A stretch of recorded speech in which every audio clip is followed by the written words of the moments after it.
Zuri, buruketan esaten digute. Ordenadore kopuru bat saltzeko daukagula, edo saldu behar dugula, eta ordenagailu baten prezioari buruz galdetzen digute, jakinda, bi ordenagailu izurratu daudela, edo gutxiago ditugula, eta orduan diru bardina lortzeko bakoitzaren prezioa 50 eurotan igo behar izan dugula. Vale? Orduan, X deitzen badiogu ordenagailu kopuruari eta Y ordenagailu baten prezioari, daukagu X biteri 60.000 euro izan behar direla. Egia esan da, X ordenagailurik ez daukagu. Bi izorratuta dagoz edo desagertu da, ez du goratzen ondo baina bai da, bi ordenadore gutxiago ditugula, eta orduan, ordenadore bakoitzaren prezioa igotzen dala kantitate bardina lortzeko. Hau da, X-ken bi ordenadore, eta bakoitzaren prezioa 50 euro gehiago igotzen denez, I gehi 50, bidertuta, emon behar dago berriro, 60.000. Hau sistema ebazten badugu, hau da, garatzen dugu, hemen behian dagoena. X-ken bi eta I gehi 50 bidertuz.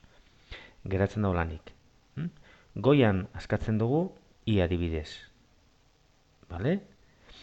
Askatu ondoren I sartzen dugu hemen. Vale? Ekuazioan. Iren ordez.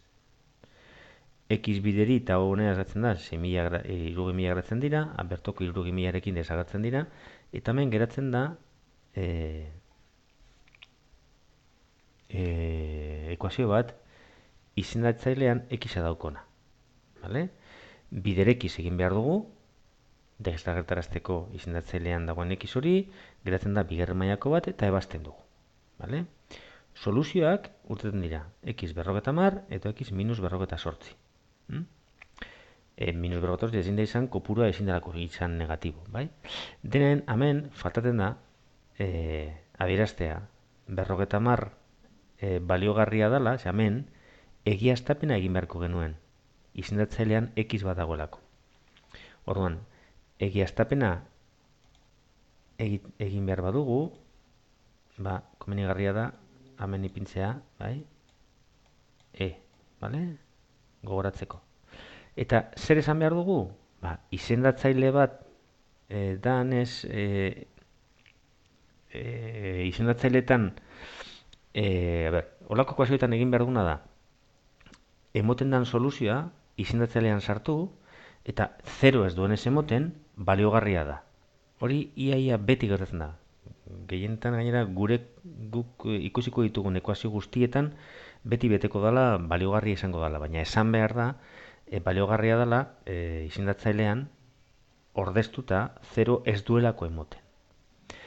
X-a kalkulatu ondoren, kalkulatzen dugu I. I da hasieran ordenagailuaren prezioa. Nik zenbatetan saldu dut? 50 euro gehiago.